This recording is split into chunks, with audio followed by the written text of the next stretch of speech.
Hi guys, it's Krista at Food Chain. Today what we're going to be making is a tomato basil grilled cheese.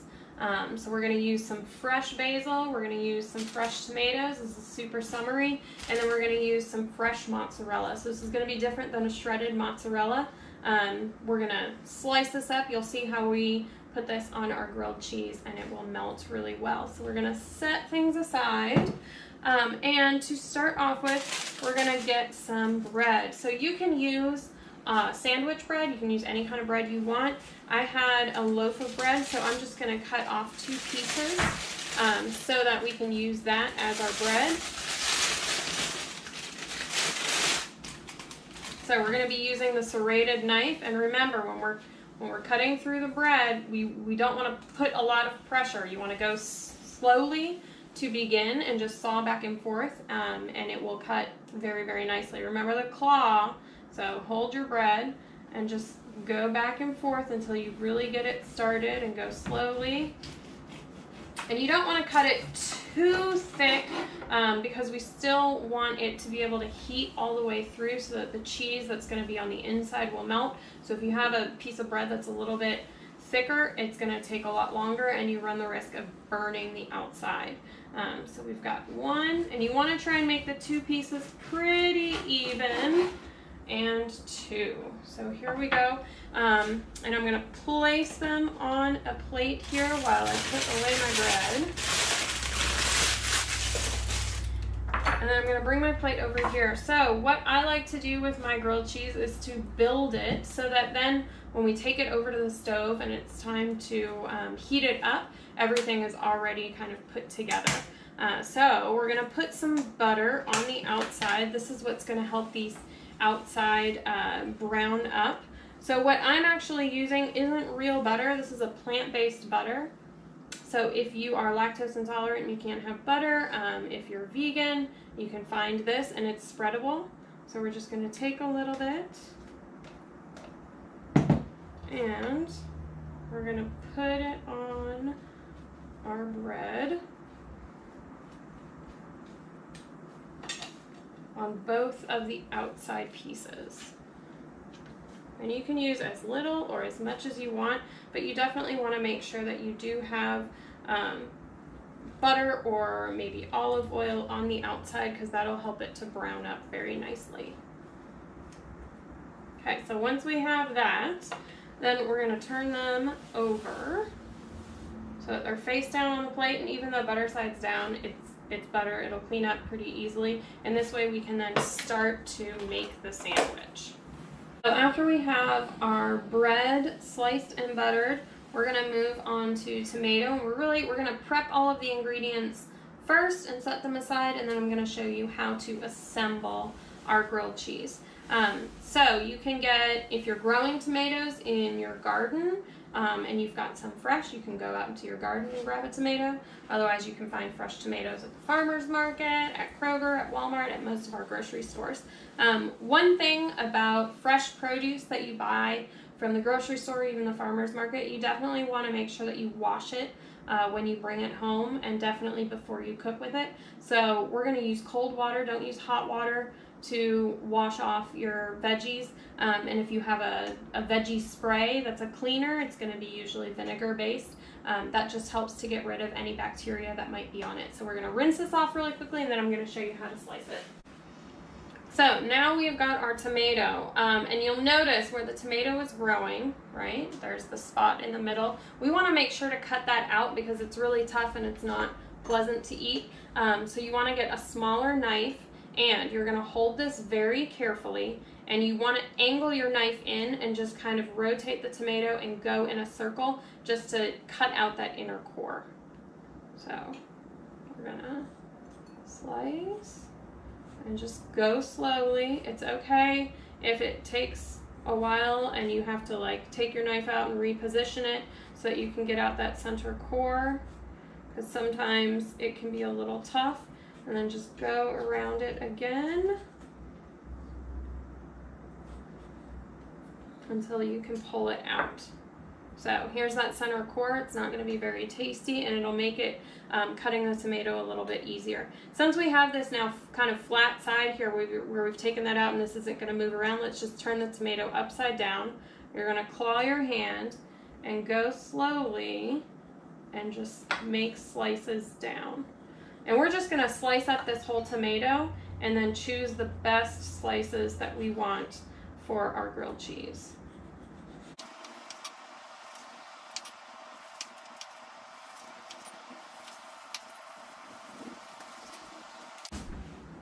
We're just going to set these aside on a plate so that we can then slice up our mozzarella.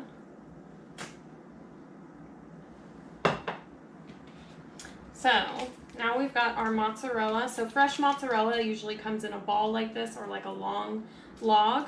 So it's a little bit different than like the shredded mozzarella you might find, which is a little bit drier.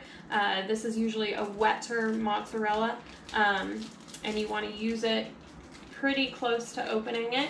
It's really good with the grilled cheese. You can even slice it up and then layer some with tomatoes and basil and just have a simple salad that way. So we're going to grab a different knife here. We're going to place it on our cutting board, and then just using a small knife, kind of go back and forth. And you want to get slices that are close to the size of your tomato slices. And just kind of slice it down. We're going to set that on the plate.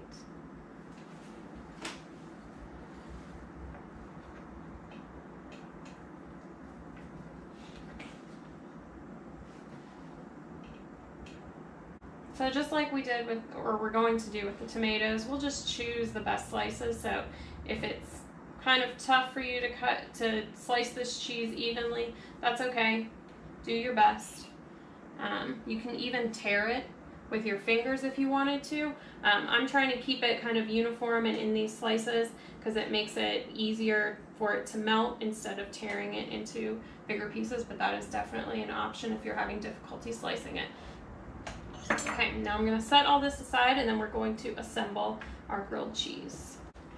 So we've got our bread that is buttered, we've got our slices of tomato and mozzarella, and we have our basil. So we're just going to take a few leaves off of this basil, and you can just pull them off. So we're going to take about 4.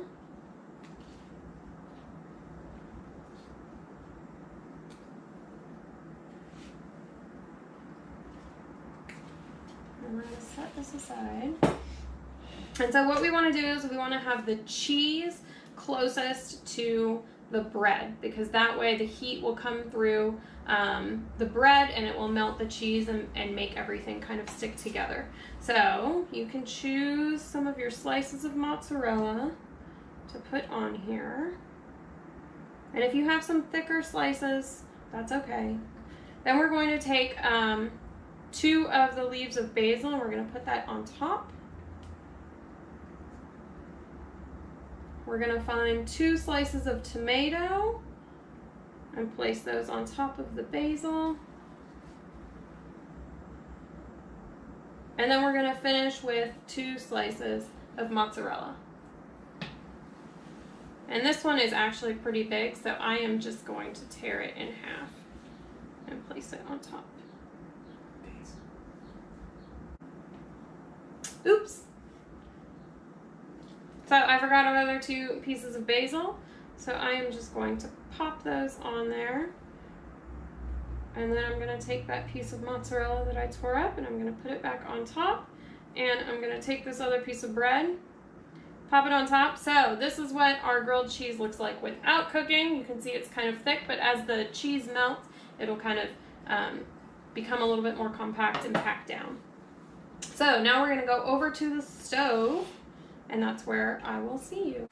So we're going to take about a medium-sized pan. Make sure the pan is going to be big enough to fit your sandwich. So you want it to be bigger than your bread, but you don't want it to be like a small enough pan that your bread just barely fits inside. You want to make sure that there's some space around the outside of the bread so that it will heat evenly. And we're going to turn it on to about medium high for it to heat up. And we're going to use that, and then we might turn it down just a bit so that the bread doesn't burn but gives us enough time for the cheese to melt.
So now that our grilled cheese is cooked and the cheese looks melty, we're going to take our serrated knife and we're just going to gently cut it in half. Go very slowly and carefully.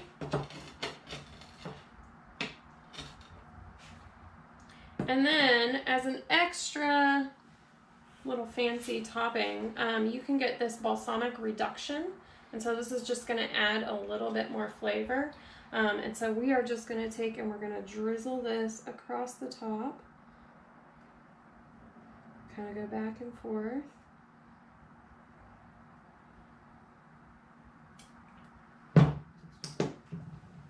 And now it's ready to eat.